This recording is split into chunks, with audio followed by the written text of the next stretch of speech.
رہا ہوں کہ تاریخ انبیاء کے ضمن میں بھی ایک بڑی عجیب حقیقت سامنے آئے گی۔ حضرت موسیٰ علیہ السلام کے معجزات دو بہت مشہور ہیں، عصائے موسیٰ اور ید بیضاء۔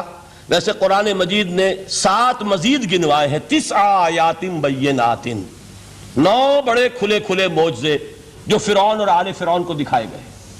پھر آپ کو معلوم ہے کہ اسی عصا کی ضرب سے سمندر کا پھٹ جانا، اسی عصا کی ضرب سے ایک چٹان سے 12 چشموں کا پھوٹ بہنا، اور پھر یہ کہ من و سلوہ کا نزول ہے اور غمام ہے صحرا کے اندر جہاں کوئی چیز سائے کے لیے نہیں ہے، ان کے اوپر ابر کا سایہ کیا جا رہا ہے۔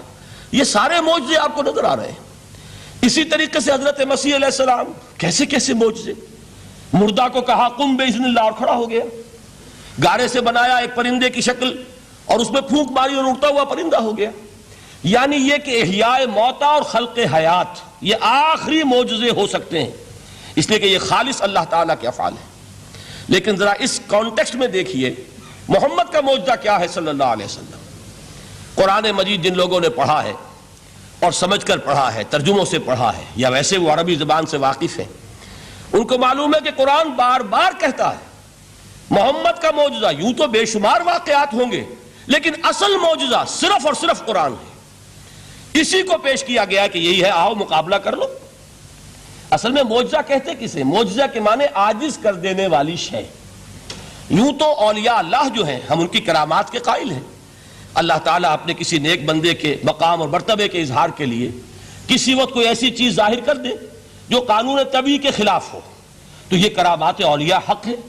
اور اس درجے کی جو ظاہر بات ہے کہ جب اولیاء کے لیے کرامات ہے تو انبیاء کے لیے تو بہت ہوں گی۔ اصل معجزہ کسے کہتے ہیں؟ جسے کوئی نبی چیلنج کے ساتھ پیش کرتا ہے کہ یہ ہے میری رسالت کا ثبوت، آؤ مقابلہ کر لو۔ حضرت موسیٰ علیہ السلام کے جو اصل معجزے تھے وہ 2 تھے۔ ایک عصا جس کا کہ مقابلہ کیا، آپ کو معلوم ہے کہ فرعون نے تمام جو جادوگر تھے پورے مملکت کے انہیں جمع کیا اور مقابلہ کیا۔